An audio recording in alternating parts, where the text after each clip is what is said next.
Olá, olá minha gente, belezinha? Professor Pietro aqui para a nossa terceira aula de algoritmos e lógica de programação 1. E agora a gente vai dar sequência nas aulas anteriores, onde a gente viu estruturas de decisão, basicamente, a gente falou das estruturas de decisão, falamos também da estrutura sequencial de um algoritmo, a gente viu lá variáveis, a gente viu constantes, a gente viu as operações de entrada e saída lá, operações de saída, o escreva ou escreva L, e operações de entrada, você tem lá o leia e tudo mais, né, variáveis, e assim sucessivamente. A gente viu também, então, as estruturas de decisão, e a gente entrou nas estruturas de repetição na aula passada, e hoje a gente continua a falar um pouco mais, então, de estruturas de repetição e também falaremos sobre vetores e deixaremos em aberto aí alguns exercícios sobre matrizes e registros, beleza? Então pratiquem esse conteúdo, que já é um conteúdo um pouquinho mais avançado, que já é um conteúdo que vai te colocar em relação aos demais concorrentes de mercado, vai te deixar realmente em uma posição mais favorável, beleza? Aprendendo, então, continuando estruturas de repetição. Lembrando, gente, na aula passada a gente falou aqui das estruturas de repetição por condição, que na verdade a gente falou basicamente só do enquanto, né? Então, o enquanto funcionava da seguinte maneira: enquanto uma condição for verdadeira, a máquina vai repetir o bloco de comandos que está delimitado dentro dessa estrutura de repetição, beleza? O detalhe importante aqui é que o enquanto ele tem aqui como condição uma expressão lógico-relacional similar ao que a gente tinha de expressões lógico-relacionais lá das estruturas de decisão. Então, se no se então alguma coisa, você tinha lá uma expressão lógico-relacional, aqui no enquanto você vai usar também essa expressão lógico-relacional. E a mesma coisa para o repita, mas o repita, ele é uma estrutura de repetição que você não precisa testar no início, na verdade você é obrigado a testar no final essa condição. Portanto, o repita ele tem um detalhezinho. Ele vai executar o bloco de comandos por pelo menos uma vez. E o repita ele tem uma espécie de lógica inversa aqui para nós em pseudocódigo. O repita ele vai fazer o seguinte, ele tem uma lógica inversa em relação ao enquanto, né? Ele vai fazer o seguinte, ele vai executar o bloco de comandos por uma vez e ele vai executando até que uma condição se torne verdadeira. Enquanto que na estrutura de repetição do tipo enquanto a estrutura de repetição já for verdadeira, a gente repete. Então, o enquanto ele vai repetindo até que a condição se torne falsa. Perceba que tem uma inversão de valores aí, tá? Vamos na sequência então, gente, ó. Estruturas de repetição, mais um exercício para vocês fixarem bem. Já é o segundo exercício que a gente faz aqui nas aulas, tá? A gente vai falar então do seguinte, ó. Desenvolva um algoritmo que peça para o usuário, olha só. Então, o algoritmo vai pedir para o usuário. Então, o usuário vai ter que digitar alguma coisa, eu já sei disso. O usuário vai digitar um valor N. Peça para o usuário informar um valor N, que é inteiro e tem que ser positivo, beleza? O algoritmo deverá imprimir a tabuada de N. Maravilha? Então, o usuário insere N e eu mostro para ele a tabuada de N. Como é que ficaria esse algoritmo, gente? Então, eu chamei aqui o algoritmo de tabuada, criei algumas variáveis aqui. O próprio N que o usuário vai informar, né? Então, qual que é o número do qual a gente quer descobrir a tabuada, para que a máquina calcule para nós. Esse número vai estar dentro de N. O usuário vai decidir qual é o número que vai ser impresso na tela. Beleza? Qual é a tabuada que vai ser impressa na tela. Eu criei então essa variável N para o usuário informar. Eu criei aqui uma variável res, que vai ser utilizada para eu mostrar a cada nova linha da tabuada qual que é o valor de N multiplicado por 1, ou N multiplicado por 2, ou N multiplicado por 3. O resultado de N multiplicado por alguma coisa vai ficar salvo nessa variável res. É para isso que eu estou criando ela. E a variável I, nesse caso aqui, ela vai ser então o número que varia, que vai ser multiplicado por N. Então, digamos que o usuário inseriu para N o valor 3. 3 vezes 1 é igual ao res, resultado ali. Depois, 3 vezes 2, 3 vezes 3, 3 vezes 4, 3 vezes 5. Perceba que eu estou multiplicando sempre 3 por um número que começa em 1 e vai até 10, pulando de uma em uma posição. 3 vezes 1, 3 vezes 2, 3 vezes 3. Percebe que eu estou multiplicando por 1, depois por 2, depois por 3, depois até multiplicar por 10. Perceba então que eu começo no 1, vou até o 10 pulando de 1 em uma posição, tá? Esse efeito de eu usar o número 1, depois o número 2, depois o número 3 e assim sucessivamente, eu vou criar usando essa variável I aqui, tá? E provavelmente eu vou precisar do que para essa variável I? De 1 passar para 2, passar para 3 até valer 10. Eu vou precisar de uma estrutura de repetição. Tá? Beleza, então são as 3 variáveis. Se eu precisar de mais variáveis, depois eu crio ao longo do meu algoritmo. Se eu perceber que eu não precisei de nenhuma dessas variáveis que eu criei aqui, eu posso jogar no mato essas variáveis e falar, olha, simplesmente não vou usar, não preciso mais, só apagando essas variáveis, porque eu não vou usar elas na execução. Maravilha. Então, criadas as variáveis, eu venho aqui no início do algoritmo e peço para o usuário, olha, usuário, insira o número que você quer descobrir a tabuada. E aí o usuário vem aqui e digita algum número que vai ser salvo dentro de n. N é uma variável, n pode valer qualquer coisa desde que o usuário insira essa qualquer coisa, beleza? E essa inserção feita pelo usuário é feita justamente aqui na instrução leia, beleza? E aí eu faço o seguinte, ó, eu faço i recebe 1, i recebe 1. Então, enquanto i for menor ou igual a 10, ó, inicializei i com 1 é menor ou igual a 10? É, inicialmente, então beleza, vai funcionar. E aí eu vou fazer o quê? Enquanto i for menor ou igual a 10, eu multiplico o n vezes o i. Então, se o usuário digitou 3, por exemplo, 3 vezes 1, 3 vezes 2, 3 vezes 3, perceba que, então, aqui dentro da estrutura de repetição, eu sempre multiplico n pelo valor de i, onde n, aqui dentro da estrutura de repetição, n vai se manter fixo, porque eu não estou alterando o valor de n em nenhum dos comandos aqui de dentro da estrutura de repetição, e quem varia vai ser o i, porque, olha só, eu multiplico n por 1, depois n por 2, depois n por 3, por quê? Porque a cada repetição, olha aqui embaixo o que eu faço, ó, eu faço i receber o próprio i mais 1, beleza? Então, como que fica essa lógica? Olha só, eu multiplico n pelo i, e aí eu acho o resultado daquela linha da tabuada, né? A tabuada é feita de várias linhas. Na primeira linha eu tenho n vezes 1, depois na segunda linha n vezes 2, depois na terceira linha n vezes 3. Então cada linha da minha tabuada vai ser uma iteração do bloco de repetições aqui. Legal? Então eu descubro o valor do resultado da multiplicação daquela linha e eu mostro na tela. Olha só, senhor usuário, o n que você digitou, olha aqui, ó, entre aspas, vezes, isso aqui eu estou imprimindo na tela para o usuário ver a tabuada já, uma linha da tabuada, tá? N vezes o valor de i vale 1, depois i vale 2, depois i vale 3, vai ser igual ao res que eu encontrei aqui em cima, tá? E aí eu vou lá e faço o i ser incrementado em uma unidade. Chego no fim enquanto, quando eu chego no fim enquanto, eu testo de novo se o i ainda está dentro do meu limite. E aí eu executo mais uma vez o bloco de comandos, caso ainda esteja dentro do limite, e eu mostro mais uma linha na tela para o usuário, beleza? Então vamos ao teste de mesa, olha só. Eu deixei aqui só o essencial, tá? Eu não fiquei aqui, não peguei o algoritmo todo para caber nessa tela nossa aqui do teste de mesa, beleza? Então o essencial do nosso algoritmo é o seguinte, ó. Vamos executar o algoritmo então. O usuário vem e insere um valor para n. Então quando a máquina executar essa instrução aqui, ó, leia n, é o momento em que o usuário insere um dado. Então, digamos que o usuário está querendo saber a tabuada do 5, tá? Tabuada do 5. Então, o usuário digitou 5, deu Enter. Nesse momento, ó, em memória, n passa a valer 5, tá? Por isso eu registrei ali. E aí, olha aqui o que o usuário faz, ó, o usuário não, a máquina faz, ela inicializa i com 1. Então, aqui o i está valendo 1 nesse momento. Beleza. Enquanto i menor ou igual a 10, 1 é menor ou igual a 10? É. Então, estrutura de repetição vai executar os comandos ali de dentro. O primeiro comando é n vezes i. Olha só, n vale 5, i vale 1. 1 vezes 5, res, passa a valer 1 vezes 5, que é igual a 5. Beleza? E aí vem a próxima instrução. Ó. Escreva o quê? Olha só.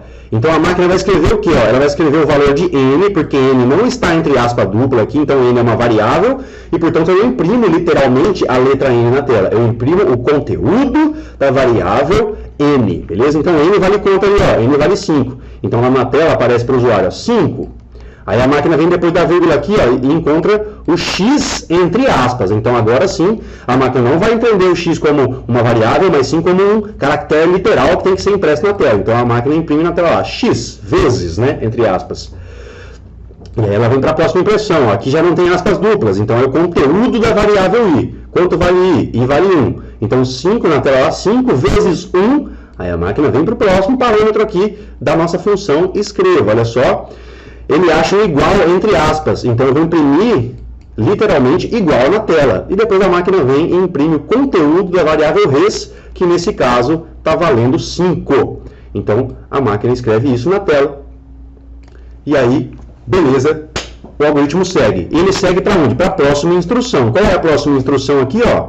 I recebe I mais 1. I que valia 1, portanto, eu tenho aqui ó, 1 mais 1 que vale 2. Então, o I passa a valer 2.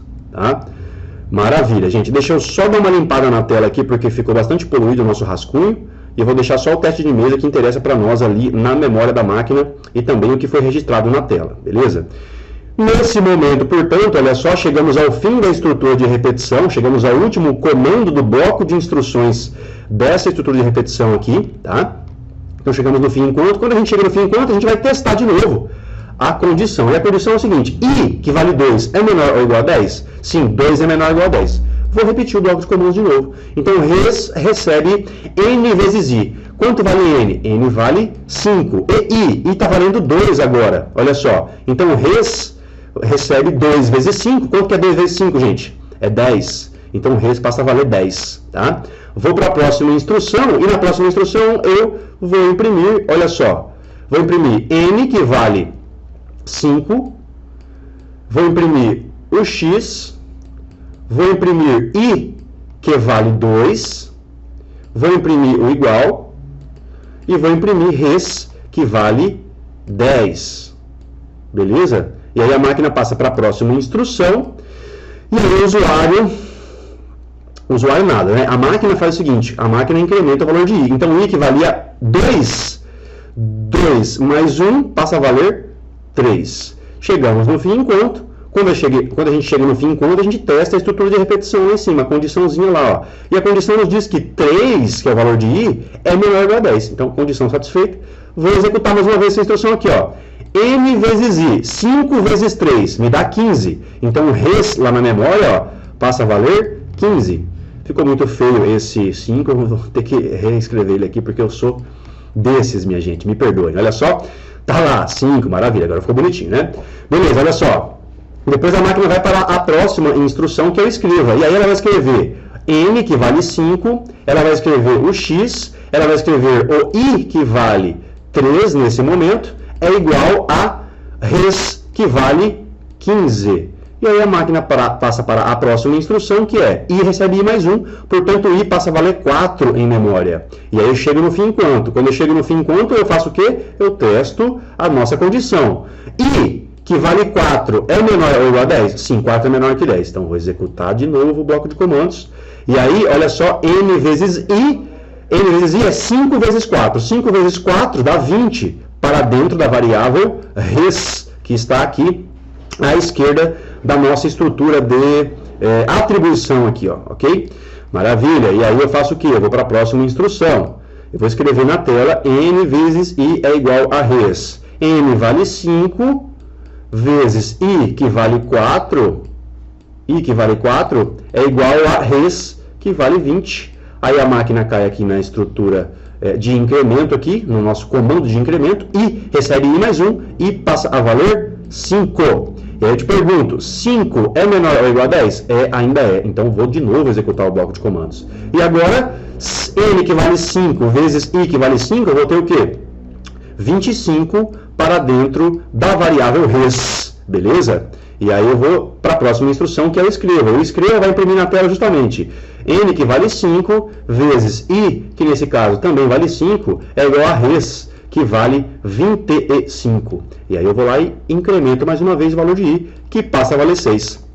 Beleza, cheguei no fim enquanto eu tenho que testar. 6 é menor ou igual a 10? É. Então eu vou executar de novo. Beleza, gente? Isso vai ser repetindo instrução após instrução. Então, o que vai acontecer aqui? Ó? Eu vou ter 5. Aliás, vamos lá, né? Executei essa instrução aqui, ó. Executei a instrução. Eu tenho N, que vale 5, vezes I, que vale 6. Portanto, res recebe 6 vezes 5, que é igual a 30. Beleza? Aí sim eu vou para a próxima instrução, que eu escreva. No escreva, eu faço a impressão do N, que vale 5, vezes I, que vale 6, é igual a res, que vale 30. E aí eu vou para a próxima instrução. I recebe I mais 1. I passa a valer 7. 7 ainda é menor ou igual a 10. Calcula o valor de res. Res é igual a I vezes N. 7 vezes 5 me dá 35 para dentro de res. E aí eu vou imprimir isso na tela. Aí aparece na tela para o usuário lá. Ó, 5 vezes I, que é igual a 7, é igual a res, que é igual a 35. E aí a máquina incrementa o valor de i mais uma vez. O i passa a valer 8. Eu te pergunto, 8 é menor ou igual a 10? Ainda é. Então eu vou descobrir que agora i que vale 8 vezes n que vale 5 me dá 40. E eu vou jogar esses... Opa, 40, né, gente? Eu vou jogar esses 40 para dentro da variável res em memória. Então, tá lá. E aí eu vou para a próxima instrução, que eu vou imprimir na tela. 5, que é o valor de n, vezes 8, que é o valor de i, é igual a 40, que é o valor de res em memória. Depois da próxima instrução, i recebe i mais 1, portanto o i que valia 8 passa a valer 9. E aí eu te pergunto, 9 ainda é menor ou igual a 10? É. Então eu vou descobrir aqui o novo valor de res. 9 vezes 5 me dá 45, que é salvo dentro de res, beleza? Vou para a próxima instrução. Na próxima instrução eu imprimo na tela. 5 vezes 9 é igual a 45. E aí... Ops, aqui é o 4, né? 45. E aí eu faço o quê? Eu vou incrementar o valor de i. I passa a valer 10. E valendo 10, eu te pergunto, 10 ainda é menor ou igual a 10? 10 é igual a 10, condição satisfeita. Então eu vou executar mais uma vez e vou descobrir o novo valor de res, que nesse caso é 10 vezes 5, 50. Vou para a próxima instrução e imprimo. Olha lá, 5 vezes 10 é igual a 50. Maravilha? Olha só, a nossa tabuada está toda impressa. O algoritmo acabou? Ainda não, o algoritmo ainda não acabou. Vou ter que fazer o quê? A próxima instrução é aqui, ó. I recebe I mais 1. Quanto i está valendo? I está valendo 10, ele passa a valer 11. E aí eu te pergunto, 11, vou até limpar minha tela aqui para ficar mais fácil de enxergar. Olha só, gente, 11 é menor ou igual a 10? Não, 11 é maior do que 10. Portanto, a condição ali, ó, do nosso enquanto, ela finalmente foi quebrada. Agora, eu tenho que i é maior do que 10, não menor ou igual a 10. Portanto, eu ignoro o bloco de comandos, o algoritmo continuaria sendo executado a partir do fim enquanto. Se a gente voltar no algoritmo original, ó, depois do fim enquanto, nós temos o fim de fato e o algoritmo se encerra, beleza? Então tá lá, ó, tá feito, é isso. Legal? Belezinha, gente. Então, passando agora de estruturas de repetição, a gente vai cair agora em estruturas de dados. Mais especificamente, agora a gente fala de estruturas de dados homogêneas, beleza? Então, vamos relembrar aqui, gente, ó, estruturas de dados homogêneas. Nós temos, no primeiro momento, os vetores, que são estruturas de dados homogêneas lineares, ou seja, eu tenho aqui uma espécie de linha onde eu consigo navegar de um índice para o outro, da esquerda para a direita ou da direita para a esquerda, tá? É como se fosse uma estrutura de dados unidimensional. Eu tenho uma única dimensão na qual eu consigo navegar ou para um lado ou para o outro. E temos também as matrizes, que também são estruturas de dados homogêneas. Nesse caso, a matriz mais simples que existe é a matriz bidimensional. É uma estrutura tabular, onde nós temos aqui basicamente duas dimensões. No caso, nós temos as linhas na parte ali da esquerda, e aqui embaixo eu consigo mostrar para vocês as colunas. Então eu posso navegar tanto para cima quanto para baixo nas nossas linhas, e tanto para a esquerda quanto para a direita nas nossas colunas. Se fosse uma matriz tridimensional, eu poderia navegar também na profundidade. Quadridimensional, aí a coisa fica até mais difícil para nós seres humanos entendermos, mas é possível também ter matriz de 4, 5, tantas dimensões quanto for necessário, tá? Muito bem, vamos ao nosso exercício. O exercício é o seguinte: desenvolva um algoritmo que, dado um vetor VET, olha só, dado um vetor VET, então o nosso algoritmo vai ter um vetor que se chama VET, beleza? De tamanho 5, isso é importante dizer também, e olha o detalhe do nosso enunciado, presta atenção no enunciado, presta atenção nessa parte do enunciado, porque se você olhar depois do exercício e falar, professor, eu não entendi, o vetor já tem dados, eu não preciso inserir dados nele. Presta atenção nessa parte do enunciado aqui, então, ó. O vetor já está populado. O que significa o vetor já estar populado? Significa que é para você, desenvolvedor do algoritmo, não se preocupar em inserir dados no vetor. É para você imaginar, para você fingir que já existem dados dentro desse vetor, tá? Então imagine que o vetor já está populado. Você só precisa declarar o vetor já começa com dados lá dentro quando você declarou ele, beleza? Então, de novo, algoritmo que dá no vetor VET de tamanho 5 já populado, encontre e mostre a posição P de um elemento X informado pelo usuário. Olha só, o usuário vai informar o valor de X. tá? E eu, algoritmo, eu, máquina, tenho que encontrar esse P aqui, ó. Ops, eu tenho que encontrar esse P aqui, ó. A máquina tem que encontrar esse P. Esse P é o quê? É a posição do elemento X dentro do vetor. Quanto vale o índice P no momento em que eu achar um elemento X dentro do vetor? Eu estou fazendo, então, uma busca no vetor. Beleza? O vetor já tem dados, o usuário vai lá e informa um dado para mim, e eu procuro, eu, máquina, procuro dentro do vetor se aquele dado está lá. Se o dado estiver lá, eu tenho que mostrar qual que é a posição desse dado no vetor. É isso que é para fazer, tá? Então, como entradas, nós temos aqui o vetor já populado e o elemento X que o usuário vai informar. E como saída, eu tenho a posição daquele elemento X dentro do meu vetor VET. Beleza? Qual que é a solução aqui, então? Ó? Eu vou vasculhar o vetor posição a posição e para cada posição que eu estiver olhando, eu vou testar. Olha, o vetor nessa posição é igual ao X que o usuário informou? Se sim, eu vou fazer o quê? Ou seja, caso o VET índice P seja igual a X que o usuário informou, eu vou mostrar para o usuário esse P. Beleza? Então tá aí, ó. Considere, antes de olhar para o algoritmo, não vou olhar para o algoritmo antes. Calma, calma, calma. Primeiro eu vou olhar o seguinte, ó. O enunciado diz que o vetor já está populado. Beleza? Então, para eu fazer o teste de mesa, eu, o desenvolvedor, eu vou pressupor, vou fingir, vou criar a ficção de que o meu vetor VET, ele tem um índice que é o índice P, que vai variar aqui, ó, de 1 até 5, tá? O P vai variar de 1 até 5, e para cada posição de P, eu vou, de antemão, eu, desenvolvedor, eu vou chutar valores para o meu vetor. Por quê? Porque o enunciado pede para eu considerar que o vetor já está populado, beleza? Então eu já boto valor logo de antemão ali, já começo o meu programa colocando valores para o vetor. Ó. Então, o vetor é tudo. O vetor é tudo. P é o índice. VET índice P é o conteúdo de cada posição do vetor ali. Ó. É o conteúdo. Ó. O que está armazenado em cada posição do vetor? Na primeira posição está armazenado 2, na segunda o 10, na terceira o 3, na quarta o 7, na quinta o 11. Isso eu chutei. Você, na sua casa, ao fazer o seu teste de mesa, você poderia chutar valores também de acordo com o seu desejo, tá? De acordo com, enfim, a sua intuição, tá? Então, eu estou usando esse exemplo aqui. Maravilha. Então, olha só. O meu algoritmo está se chamando aqui, ó, busca sequencial. Vocês verão isso em estrutura de dados novamente. Já estou adiantando um conteúdo mais legal para vocês aqui, tá? Para vocês entenderem como as coisas são mais simples do que poderiam ser. Pode parecer complicado nesse momento, mas quando você vai testar muito, vai exercitar muito, isso vai ficando mais claro ao longo do tempo. Não se assuste agora, não sofra, só persista, cara. Meninos e meninas, persistam, corra atrás do objetivo.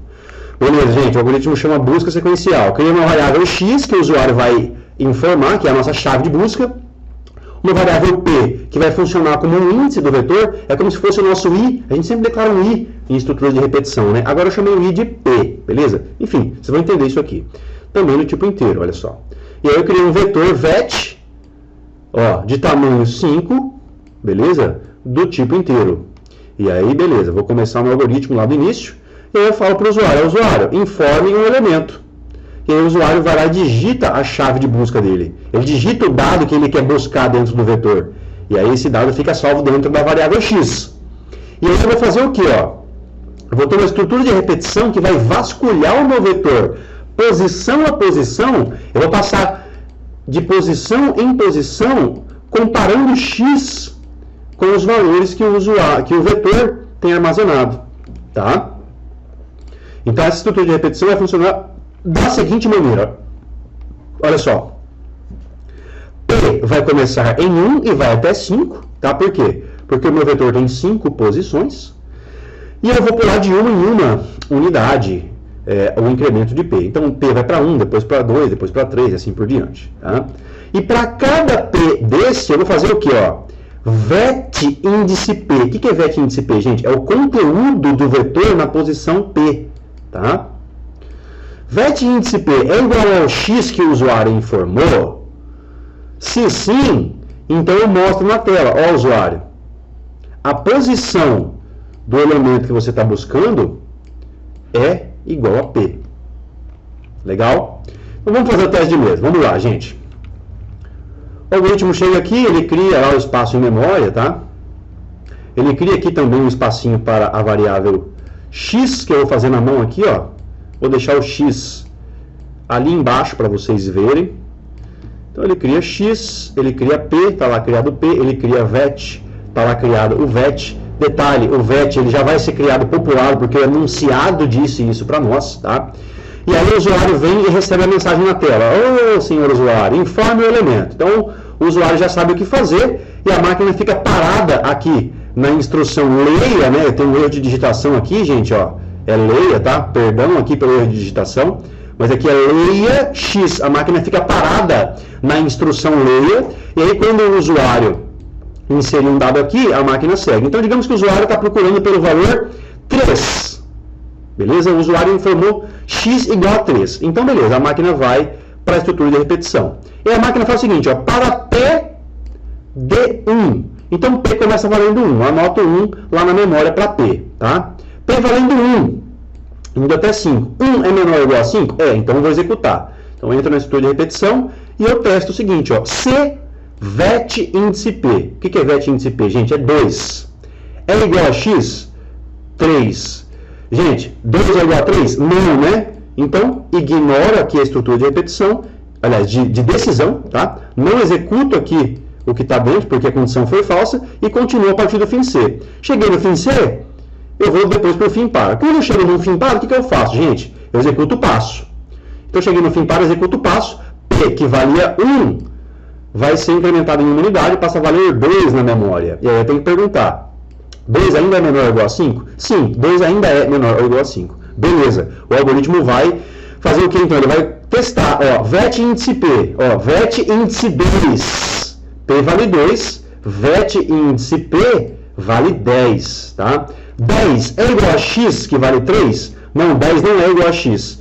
Então, eu vou ignorar de novo o bloco de comandos do C, então, e aqui eu vou continuar a partir do fim C. Quando eu chego no fim C, eu caio no fim para. E no fim para, eu incremento o valor de P em uma unidade. Então, P passa a valer 3. Sai de 2, passa a valer 3. 3 ainda é menor ou igual a 5? É. Então, eu vou executar o bloco de comandos e aí eu te pergunto. Vet índice P, que vale 3 agora, olha só, é igual a x, que vale 3 também?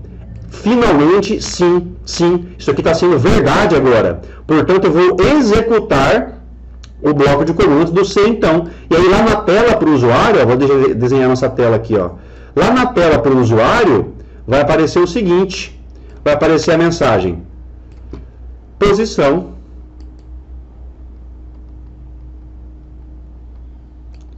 Posição. 2 pontos. P. Quanto vale P? P está valendo 3 nesse momento aqui, ó. Então, posição é 3. E aí o usuário sabe que o 3 que ele estava procurando está na terceira posição do vetor. Entendeu? Olha só, o 3 que o usuário estava procurando está aqui na terceira posição do vetor.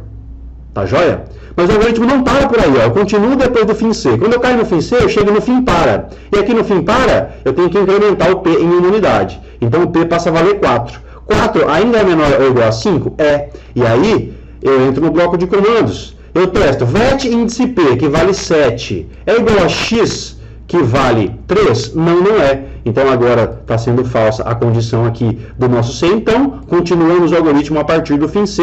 Caímos de novo no fim para. Quando a gente cai no fim para, o I é incrementado em uma unidade. Eu ainda estou dentro do intervalo, eu caio no bloco de comandos aqui, ó, e eu testo se vet índice P, que agora vale 11, é igual a x, que é igual a 3. Não, não é. Caio no fim para de novo, cheguei no fim para, o P, que valia 5, ele é incrementado em uma unidade, passa a valer 6. Eu te pergunto, 6 ainda está dentro do intervalo que vai de 1 a 5? Não, 6 não está mais. Então eu interrompo essas repetições, continuo a partir do fim para, encontro o fim do algoritmo e o programa se encerra. Beleza? Então, gente, ó, para vocês praticarem, para vocês darem sequência e evoluírem aqui com vetores, ó. Exercício modificado aqui, ó. Exercício 2 modificado. O exercício que a gente acabou de fazer, modifique ele para que você inclua o seguinte, ó. É a mesma coisa. Desenvolva um algoritmo que, dado um vetor VET já populado, encontre a posição P de um elemento X informado pelo usuário. E aí, para incluir isso aqui, ó, a modificação está aqui, ó. Caso nenhum elemento de VET seja igual a X, escrever não encontrado na tela, tá? E a sua solução, ó, você vai repetir o que já tinha de solução lá, então você vai vasculhar o vetor posição a posição, para cada posição você compara VET índice P com X, depois se o VET índice P for igual a X, você informa o P, e você continua o algoritmo e cria uma lógica para quê? Para que caso o VET, depois de vasculhado, não tenha nenhum elemento que seja igual ao X, você vai imprimir não encontrado. E detalhe, tá? A mensagem não encontrado, isso aqui é importantíssimo, ela tem que aparecer somente uma vez na tela durante toda a execução do algoritmo. Não é para ficar imprimindo não encontrado 1, 2, 3, 10 vezes. Não, é para imprimir uma vez só. Se imprimir 2 vezes não encontrado no seu algoritmo e o elemento estiver lá dentro, está errado. Se você imprimir não encontrado por uma vez e o elemento estiver dentro do seu vetor, está errado. Se você imprime não encontrado por uma única vez, mas o seu algoritmo realmente confirmou que não tinha esse elemento dentro do vetor, está certo. Agora, se o seu algoritmo viu que dentro do vetor não tinha nenhum elemento igual a X, e você imprimiu por 2, 3, 4 vezes a frase não encontrado, seu algoritmo está errado também. Beleza? Na sequência, olha só, desenvolver um algoritmo que preencha um conteúdo de uma matriz 3x3. O algoritmo vai preencher isso, tá? O algoritmo deverá solicitar que o usuário informe cada elemento presente em cada linha e coluna J da matriz. Então agora não é para considerar que a matriz está populada. O usuário vai informar os dados de cada uma das posições da matriz. Beleza? Após os elementos terem sido informados, o algoritmo deverá imprimir a matriz toda. É isso que é para fazer, tá? Próximo exercício, ó. Desenvolva um algoritmo que, dado uma matriz MAT já populada, encontre e mostre a linha I e a coluna J de um elemento X informado pelo usuário. Caso o elemento não esteja presente, exibir a mensagem elemento ausente por uma única vez no seu algoritmo. Tá? E o próximo exercício é criar o tipo de dados registro conta bancária, que deve conter o número da conta, a agência e o saldo. O programa deverá criar uma variável do tipo conta bancária, que você acabou de criar lá em cima, via registro, tá? E também deverá preencher todos os campos desta variável e depois imprimir esses dados na tela. Bem tranquilo esse exercício, tá? O que a gente viu hoje então, gente? Estrutura de repetição por condição, o enquanto. Vimos o para também dentro de estruturas de dados homogêneas, falamos de vetores. Beleza? Para a próxima aula, eu gostaria que vocês tivessem então já visto todas as unidades do livro e feito todos os exercícios. Maravilha? E é isso por enquanto. Agradeço a audiência e a paciência e nos vemos já já na live. Até mais!